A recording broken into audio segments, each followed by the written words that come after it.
Seorang perempuan tewas mengenaskan dengan jasad tersimpan di dalam koper di Kuta, Bali, saudara. Diduga pelaku tewas dibunuh karena cekcok dengan pelaku yang baru dikenal. Peristiwa pembunuhan terjadi pada Jumat 3 Mei lalu di sebuah indekos korban di kawasan Kuta Badung, Bali.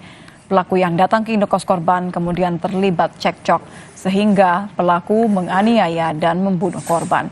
Setelah membunuh korban, pelaku memasukkan jenazah korban dalam koper dan dibuang ke jembatan panjang Jimbaran, Kuta Selatan.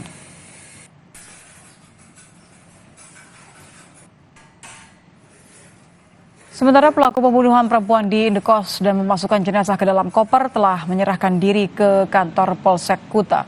Pihak polisi telah menyita barang bukti, salah satunya koper tempat pelaku menyimpan jenazah korban. Saat ini pelaku telah ditahan di Polsek Kuta dan atas perbuatannya pelaku akan disangkakan pasal 338 subsidiar pasal 351 ayat 3 KUHP.